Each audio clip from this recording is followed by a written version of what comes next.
Doctor Mohammad ইউনূসের যারা উপদেষ্টা রয়েছেন মন্ত্রী পদমর্যাদায় এবং বিভিন্ন মন্ত্রণালয়ে যারা বিশেষ সহকারী প্রতিমন্ত্রীর পদমর্যাদায় আছেন, সচিব বা সিনিয়র সচিবের পদমর্যাদায় বিশেষ সহকারী রূপে যারা আছেন, তাদের সেফ এক্সিট নিয়ে নানা রকম কথা, কল্পকাহিনী এগুলো রীতিমতো ওপেন সিক্রেট।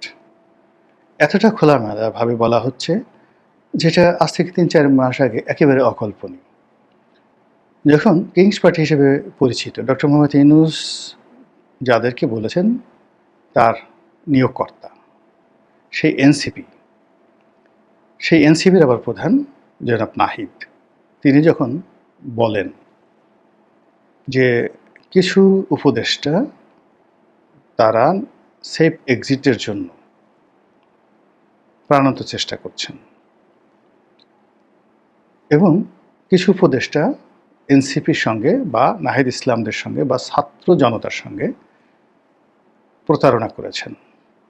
আর প্রতারণাকে যদি আপনি আরেকটু ব্যাখ্যা করেন, এটা কেবলমাত্র ফ্রড নয়, এটার সঙ্গে মুনাফিকি জড়িত। প্রতারণা এবং মুনাফিকির মধ্যে অনেক ডিফারেন্স আছে। তো প্রতারণা একটা কৌশল, মুনাফিকি একটা রীতিমতো কবিরা গুনাহ। মুনাফিকি করেছেন, বেঈমানি করেছেন, বেঈমানিটা আরও খারাপ, এটাই বাস্তবতা। কেননা এই নাহিদ ইসলাম যারা আসছেন ৩০-এর নিচে তাদের বয়স, তাদের সরলতা, তাদের আন্তরিকতা, তাদের ইচ্ছার কোনো ঘাটতি ছিল না প্রথম ৬ মাসের মধ্যে। এমনকি যে আসিফ মাহমুদ সজীব ভুঁইয়াকে এখন দুর্নীতির দায়ে দায়ী করা হচ্ছে, আপনি প্রথম ৬ মাস দেখেন, একটা বিন্দু পাবেন না। তাহলে এই যে তারা যেভাবে দুর্নীতির সাথে জড়িত হয়ে পড়লো বা তাদের বিরুদ্ধে যে অভিযোগগুলো আসলো, এর কারণ কি, রিজনটা কি, সেই রিজনটাই ইন্ডিকেট বা ইঙ্গিত দেওয়ার চেষ্টা করেছেন জনাব নাহিদ ইসলাম। তো তার এই বক্তব্য অনেকটা ঝড়ের গতিতে, বিদ্যুতের গতিতে, বারুদের মতো সারা বাংলাদেশে ছড়িয়ে পড়ে এবং এটা নিয়ে ভীষণ রকম বিতর্ক তৈরি হয়। সেই বিতর্কে যাওয়ার আগে বা এগুলো নিয়ে একটা কনক্লুশনে যাওয়ার আগে আমাদের যারা উপদেষ্টা বা ডক্টর মোহাম্মদ ইউনূসের যারা সঙ্গী সাথী, তাদেরকে নিয়ে কিছু কথা বলার দরকার। হাতে গোনা ২-৪ জন ছাড়া, যেমন ওয়াহিদুদ্দিন মাহমুদ, ফয়জুল করিম, ডক্টর সালেহ আহমেদ যিনি অর্থ উপদেষ্টা রয়েছেন এরকম, বা জনাব আবরার শিক্ষা উপদেষ্টা রয়েছেন, মানে যাদের রয়েছে বর্ণাঢ্য সুনাম সুখ্যাতি এবং তারা আপন আপন মন্ত্রণালয়ে ভালো করছেন। আমি আরও আছেন ২-১ জন, যেমন ফরিদা আপা আছেন, ফরহাদ মাজার ওয়াইফ, তারপর আরেকজন ভদ্র মহিলা আছেন, তিনি এনজিও কোঠায় এসেছেন কিন্তু এখন পর্যন্ত তার ব্যাপারে কোনো বিতর্ক আসেনি, শারমিন মুর্শিদ। তো বাকি যারা আছেন তাদের ব্যাপারে যে অভিযোগ, ইন জেনারেল অভিযোগ, তারা নিজেরা দুর্নীতিবাজ, তাদের পিএস এপিএস দুর্নীতিবাজ, তারা আপনজনদের সঙ্গে, অধীনস্থদের সঙ্গে খুবই খারাপ আচরণ করেন, মিসবিহেভ, এবং সবাই যেন অনেকটা তালেবর হয়ে গেছেন, কাউকে চিনেন না, কারো টেলিফোন ধরেন না এবং তাদেরকে পাওয়া যায় না সময় মতো। এটা হলো বাস্তবতা। ২ নম্বর হলো যে এদের একটা বিরাট অংশ বিদেশি নাগরিক, কেউ ব্রিটিশ সিটিজেন, কেউ আমেরিকান সিটিজেন, এবং এটা নিয়ে ভীষণ রকম আলোচনা হচ্ছে যে যেখানে একজন সংসদ সদস্য হওয়ার জন্য, মন্ত্রী হওয়ার জন্য শতভাগ বাংলাদেশি নাগরিক হতে হবে, কোনো বিদেশি নাগরিক যদি থাকেনও তাকে সেই পাসপোর্ট হ্যান্ড ওভার করে বাংলাদেশের নাগরিকত্ব গ্রহণ করতে হবে। যেমন এহসানুল হক মিলন, তো তিনি আমেরিকান নাগরিক ছিলেন, নির্বাচন করার জন্য তাকে সেই নাগরিকত্ব ত্যাগ করে বাংলাদেশের পাসপোর্ট ধারণ করতে হয়েছে। তাহলে তাই যদি হয়, তাহলে অন্যান্য যারা ওনার এই ক্যাবিনেটে আছেন তারা যদি কেউ ব্রিটিশ সিটিজেন হন আর কেউ যদি আমেরিকান সিটিজেন হন, তাহলে তারা কি করে দায়িত্ব পালন করেন, এগুলো নিয়ে কেন সমালোচনা হবে না? যা হবার তাই হচ্ছে। আর কয়েকজন উপদেষ্টা রয়েছেন যাদের আচার আচরণ একেবারে বিরক্তিকর, মানে তাদের কথা শুনলে, তারপরে তাদের কর্মকাণ্ড দেখলে মানে মানুষের মেজাজ গরম হয়ে যায়, এবং ডক্টর মোহাম্মদ ইউনূসের যে ইমেজ, সেই ইমেজের সঙ্গে আসলে এই জিনিসগুলো যায় না। এরপরে কয়েকজন উপদেষ্টা, তার মধ্যে ধরুন আসিফ নজরুল, রেজওয়ানা, তাদের সম্পর্কে কেন যেন মানুষ একেবারে ক্ষোভে ফুঁসছে। দুজনই আমার ডিপার্টমেন্টের সতীর্থ, আমরা একসাথে পড়াশোনা করেছি, একই ডিপার্টমেন্টে, ছোট বড়, কেউ বড় কেউ ছোট, যেহেতু আমরা একই ডিপার্টমেন্টের, তো তাদের প্রতি আমার একটা অন্যরকম মমত্ববোধ, ভালোবাসা, শ্রদ্ধা সবই কাজ করে। কিন্তু বাস্তব অবস্থা হলো যে এই দুজনের নাম শুনলে মানুষের মেজাজ গরম হয়ে যায়, মানুষ দেখতেই পাচ্ছে না। এটা হলো রিয়ালিটি।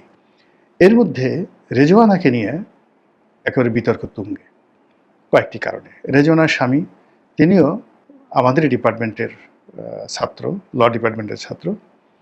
তো রেজওয়ানার স্বামী মূলত প্রথম দিকে বিপুর সঙ্গে, অর্থাৎ যে নসরুল হামিদ বিপু, তার কোম্পানিতে চাকরি করতেন। তো রেজওয়ানা মূলত পরিবেশ কর্মী ছিলেন এবং বাংলাদেশের ভূমিদস্যু যারা, তারপরে যারা পরিবেশ নষ্ট করে, তাদের সঙ্গে তার একটা নিদারুণ, যাকে বলা হয়, দূরত্ব ছিল। এবং সে অনেক মামলা মোকদ্দমা করে বিভিন্ন মানুষকে নানাভাবে তিনি এই পরিবেশ রক্ষার নামে বিভিন্ন মানুষের জীবন তিনি হারাম করে দিয়েছিলেন। ফলে তার শত্রুর অভাব ছিল না। ফলে একটা সময় দেখা গেল যে হঠাৎ করে তার স্বামী সেই অপহৃত হলেন, অপহরণের শিকার হলেন। সেই অপহরণের পেছনে নানা রকম গল্প কাহিনী আছে। তো পরে আবার তাকে যখন উদ্ধার করা হলো বা তাকে যখন পাওয়া হলো, রেজওয়ানা এই ঘটনার পরে অনেক দিন চুপচাপ ছিলেন। আমি এই বিষয়গুলো একেবারে গভীর থেকে জানি, মানে পুরো বিষয়টা জানি কয়েকটা কারণে।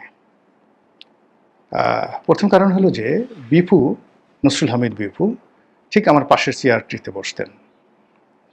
তিনি বয়সে আমার চেয়ে 1 বছরের সিনিয়র। আমাদের মধ্যে খুব ভালো একটা বন্ধুত্বের সম্পর্ক ছিল, অসাধারণ একটা বন্ধুত্বের সম্পর্ক ছিল।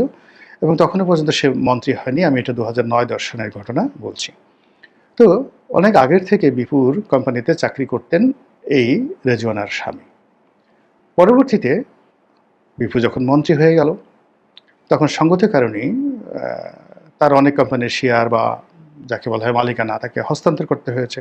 এবং সেভাবেই হয়তো, আমি জানি না, সেভাবেই হয়তো রেজওয়ানার যে হাজব্যান্ড, তিনি যেহেতু দীর্ঘদিনের তার সহকর্মী, বিশ্বস্ত, এবং বিপু আমাকে বলছিলেন যে বিপুর জন্য সমস্যা হলো যে যারা রেজওয়ানার স্বামীকে অপহরণ করেছিলেন তাদের সঙ্গে মানে বিপুর ভালো সম্পর্ক ছিল, আর তার স্টাফ ছিল, কিন্তু সে আনডান ছিল এই সময়টাতে। তখন সে আক্ষেপ করে আমাকে বলছিলেন যে রেজওয়ানার স্বামী, তার অফিসের স্টাফ খুবই ভালো, এবং তখন বিপুর অর্থনৈতিক অবস্থা খুব খারাপ। সে নিজেই আমাকে অনেকবার রিকোয়েস্ট করেছে বিভিন্ন ব্যাংকে। তখন আমার ব্যবসা তুঙ্গে, আমি 2009-10-11 সনের কথা বলছি, ব্যবসা তুঙ্গে, বড় বড় ব্যাংকের এমডিদের সাথে আমার খুব ভালো সম্পর্ক। তো সে আমাকে বলছিল যে দেখো তো ভাই, আমার জন্য 10-12 কোটি টাকার একটা লোনের ব্যবস্থা করে দিতে পারো কিনা, তোমার সাথে তো সবারই একটা ভালো সম্পর্ক, করে দিতে পারো কিনা, আমার ফ্যাক্টরিটা আমি আর চালাতে পারছি না। তার যে সোয়েটার ছিল, তো তার 2-3টা ব্যবসা, এবং তার ওই 2011 সনে কোনো ব্যবসায় ভালো ছিল না। তার ল্যান্ড প্রজেক্ট ভালো চলছিল না, তার যেটা ডেভেলপিং ব্যবসা ভালো চলছিল না, ফ্যাক্টরিটা ভালো চলছিল না, তার একটা ফার্নিচার ব্যবসা ছিল, সেটাও ভালো চলছিল না। তো এই পুরো জিনিসগুলো, তার একটা বাড়ি ছিল বাড়িধারাতে, ওই বাড়িটি তার সম্পত্তি, আর অন্যান্য দিক থেকে লোনের দায়ে একেবারে সে বিধ্বস্ত একজন মানুষ ছিল। তো যাই হোক, পরবর্তী যখন মন্ত্রী হয়ে গেলেন, মন্ত্রী হয়ে যাওয়ার পরে তার সঙ্গে আমার আর যোগাযোগ হয়নি, কখনো যোগাযোগ হয়নি। ওই যে আমি বললাম যে যখন একটা মানুষ আমার খুব ঘনিষ্ঠ কিন্তু সে ক্ষমতা পেয়ে যায়, আমি আর তার সঙ্গে যোগাযোগ রক্ষা করি না। তো জাভেদের সঙ্গে, এই যে বিখ্যাত, তার সঙ্গে আমার খুব ভালো বন্ধুত্ব ছিল, কিন্তু মন্ত্রী হওয়ার পর তার সঙ্গে আমার কোনো যোগাযোগ হয়নি। পলক, তার জ্যাকব, শাহরিয়ার, মানে এরা বলতে গেলে সবাই খুব ছোট ভাই, একেবারে এমন ছোট ভাই। তারপরে যে মুরাদ, ডাক্তার মুরাদ হাসান, মানে তারা বড় ভাই হিসেবে, লিডার হিসেবে একটা মানুষকে যতটা শ্রদ্ধা করা দরকার ওইভাবে আমাকে করতেন। কিন্তু যেই মুহূর্তে তারা ক্ষমতা পেয়ে গেছেন, জীবনে কখনো তাদের সাথে আমার কথা হয়নি, টেলিফোনও হয়নি কখনো। This is my characteristics. কিন্তু তারা কী কর্মকাণ্ড করছেন সেই কর্মকাণ্ডগুলো জানতাম।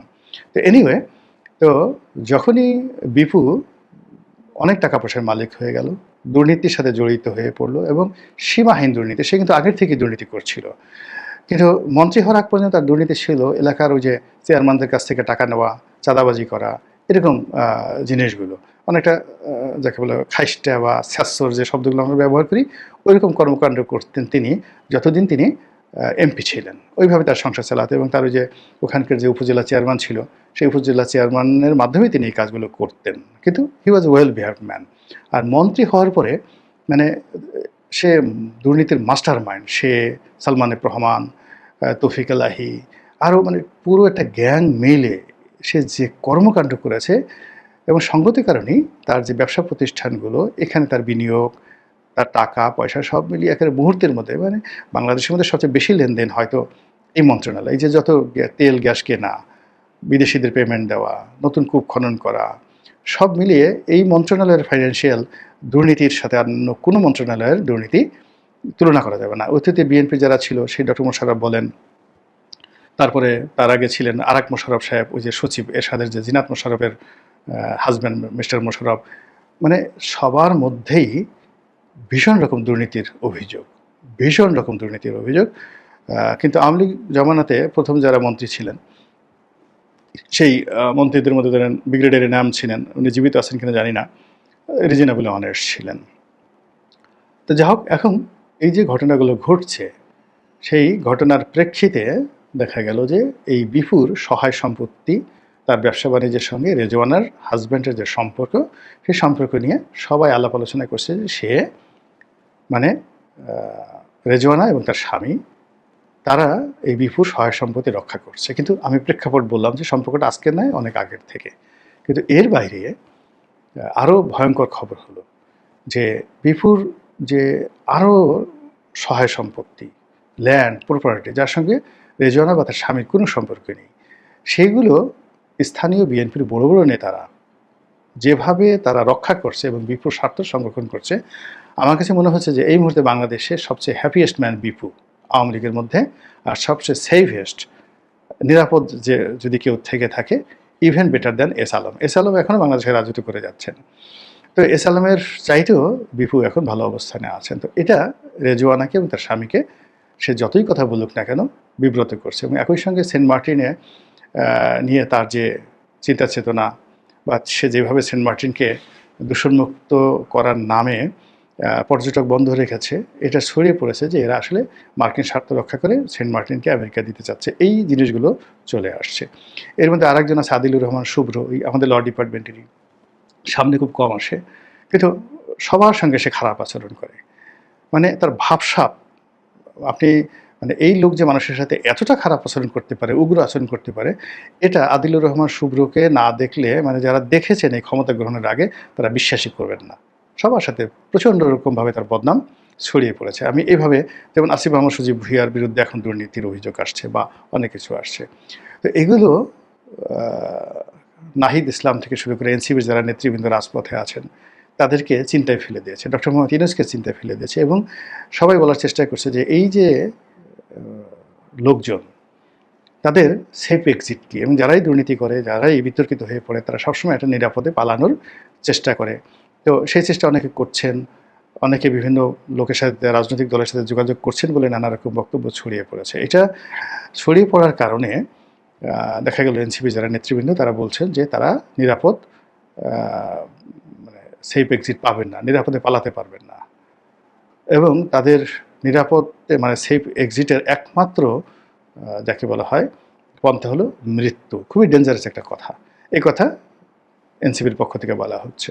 আর যারা সাধারণ জনগণ, তাদের পক্ষ থেকে বলা হচ্ছে এদের পাসপোর্ট সিজ করা হোক, এরা যেন বিদেশ যেতে না পারে, ক্ষমতা ত্যাগের আগেই তাদের পাসপোর্ট সিজ করতে হবে, এবং তারা বাংলাদেশ থেকে কোনো অবস্থাতেই যেতে পারবে না, তাদেরকে যেতে দেওয়া হবে না।